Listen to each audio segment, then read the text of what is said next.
मुझे हो गए काफ़ी दिन इस हेलमेट को खरीदे हुए और इस हेलमेट को पहन के मैंने काफ़ी राइड्स किए हैं।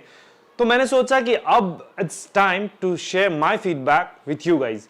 सो hi guys, welcome back to my channel. और आज के इस वीडियो में हम बात करेंगे LS2 हेलमेट के बारे में। सो चलिए शुरू करते हैं।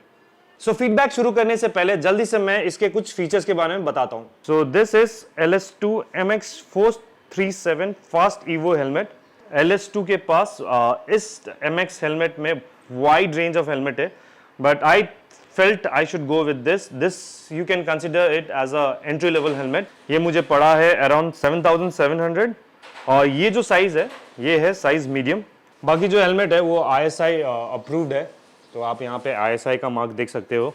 बाकी वेंटिलेशन की बात करूँ तो सामने की तरफ आपको यहाँ पे एयर वेंट्स मिलते हैं, यहाँ पे भी आपको एयर वेंट्स मिलते हैं, यहाँ पे भी आपको एयर वेंट्स दिखाई देंगे, यहाँ पे भी दिया गया है, ऊपर की तरफ भी एयर वेंट्स दिए गए और अंदर में भी 2 एयर वेंट्स है। लॉक मैकेनिज्म यहाँ पे डी रिंग दिया गया है, आपको बस ये स्ट्रैप को यहाँ करके यहाँ से फंसा के बस इसको लॉक करना है। बाकी आपका ये जो टॉप पोर्शन है this is flexible, but it's not so flexible कि ये टूटे नहीं। शायद अगर हार्ड हिट हो तो ये टूट जाए, but it is quite flexible, थोड़ा बहुत इम्पैक्ट ये सह लेगा। बाकी इसका जो बीक है इसको एडजस्ट करने के लिए आपको नॉब्स दिए गए हैं, एक 2 ईच साइड और ऊपर की तरफ 2, जिससे आप लूज करके इसका जो वो है ऊपर नीचे कर सकते हो हाइट। अंदर का पैडिंग बहुत सही है, इट्स वेरी थिक। अगर आप इसको पकड़ो भी you will feel the quality, unlike other helmets the quality is superb and these are all removable and washable. आराम से अगर खींच लो ऐसे, so you these can be removed आराम से। सो बाकी जो अंदर में EPS दिया गया है इज़ क्वाइट डेंस, तो इम्पैक्ट आराम से सह लेगा ये। सो मेरे एक फ्रेंड ने LS2 helmet Subverter 700 I guess 700 series का वो हेलमेट लिया है, and trust me I felt that helmet is much better than this. So this is LS2 437 जो 7,000 है, और ये जो है LS2 सर्वर्टर है। सो दिस इज आप कह सकते हो beginner kind of helmet and this is the pro kind of helmet. If you can see यहाँ पे आपको एक्स्ट्रा वेंटिलेशन नहीं दिया गया है, बस पीछे की तरफ ये यहाँ और यहाँ दिया गया है, और यहाँ पे जो है आपका पूरा वेंटिलेशन ऊपर की तरफ होते हुए पूरे पीछे तक दिया गया है ventilation. So this is for 12,000, this is for 7,700. So ventilation के मामले में this is much more better than this. So if you want something which is more ventilated, you can go for this. In fact you can see here जो vent holes है वो भी काफ़ी बड़े बड़े हैं, तो एयर फ्लो जो है वो काफ़ी बेटर होगा। यहाँ पे आप देखो तो थोड़ा छोटे छोटे हैं कंपेयर टू दिस। सो बाकी अगर आप पैडिंग का बात करूँ, दिस पोर्शन अगर आप देख रहे हो पैडिंग का जो स्टाइल है वो डिफरेंट है, ये इस टाइप का है, ये आप थोड़ा अलग डिज़ाइन का है, plus more I think this is much better. Inside का जो अगर आप देख सकते हो द ग्रीन पोर्शन, इनसाइड का जो फोम है उसके ऊपर अलग से कुछ दिया गया है 3D वो, और यहाँ पे जो है वो नहीं दिया गया है। So this is a slip material. Okay, this is called a MIPS. So MIPS is basically a material where this particular material is made to slip on this shell. So अगर आप ये पहनते हो तो ये मटेरियल जो है slip करेगा शेल के अंदर में, ताकि ये जो हेड का मूवमेंट है, अगर हेड इंजरी हो तो हेलमेट के साथ हेड नहीं हिलेगा, हेड अंदर हिलेगा। This is called MIPS technology. और ये इसके लिए ये जो मटेरियल है ना, this thing is slippery compare to other helmets.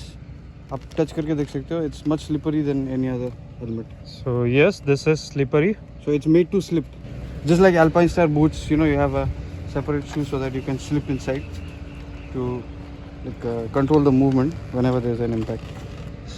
So this material is it's not a slippery material. Yes. This is a basic thermocol material that they use for every other helmet. हाँ. So whenever there's an injury, this material is not made to slide. Hmm. So let's say if you have your head inside and if there's an impact, so the head will move with the helmet. Yes. On the other helmet, the head will move independently. The helmet might move, so you can reduce that impact. Who do you think should buy this? The LS2 Servotor. I think people are looking for extreme motocross action and people who need good ventilation. They can go for this helmet. It's pretty light. It's I rode this helmet from my house and it seems like I wasn't wearing anything. It's that light. And moreover, the ventilation is pretty awesome. मैं जो helmet पहनता हूँ generally that is size medium, but ये जो helmet है ये भी size medium है, बट ये फॉर सम रीज़न मेरे लिए बहुत ही टाइट है.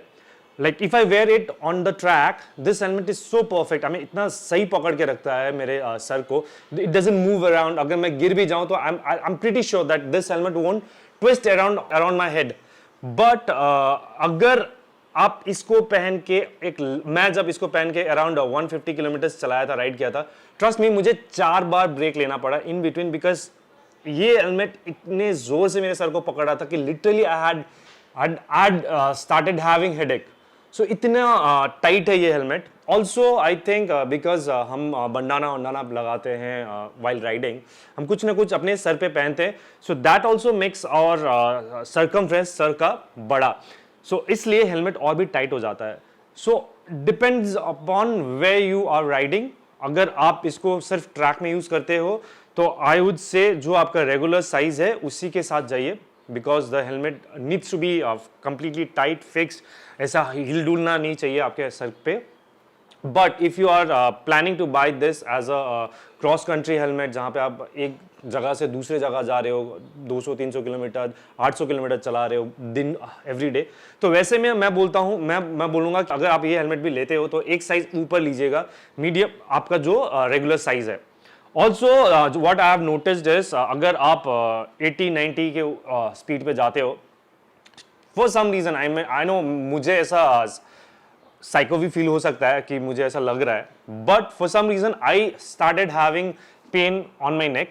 कि विंड जो ब्लास्ट है, विंड ब्लास्ट जो ऐसे करके आता है, दो मुझे पता है यहाँ पे खाली जगह दिया गया है, but for some reason I felt कि मे बी ये ऑब्स्ट्रक्ट कर रहा है, इसलिए भी शायद जो विंड है या शायद जो विंड है वो अटक रहा है और मेरे गर्दन को थोड़ा पुश कर रहा है या थोड़ा गर्दन पे स्ट्रेस आ रहा है. So this is what I felt with this helmet. Now coming to the colour, this जो ग्राफिक्स जो इसमें दिया गया है that looks super cool, but the issue with these graphics is, अगर आप ये वाले हेलमेट पहन के इसको गिरते हो या इसको गिराते हो हेलमेट को, तो फिर क्या होता है. मैंने इसको गिराया था एंड लुक एट दिस. सो ये जो ऊपर का ग्राफिक्स है, ऐसा लगता है एक प्लास्टिक कोटेड मटेरियल है जो कि लगाया गया है. सो ऐसे पापड़ की तरह, ऐसे रंग का पापड़ की तरह ये उखड़ गया है just after one single fall. So एक बार गिरा और ये इसका ये कलर जो है वो निकल आया. So rather than going with a fancy one, I would से go with a simple matte finish, कि अगर उस पर गिरे भी तो वो ऐसे कलर का पापड़ ना उखड़े. बाकी all over at this price point I really felt it's really nice. इतना क्योंकि the Subverter one is very expensive, it's around 12,000, almost इसका डबल. तो आई वुड से इस प्राइस पॉइंट में looking at the build quality, design wise, ventilation wise, सारी चीज लगा के I am pretty happy with this product. So guys, hope you found this video informative. If you did, please hit the like button and do subscribe to my channel. Thank you.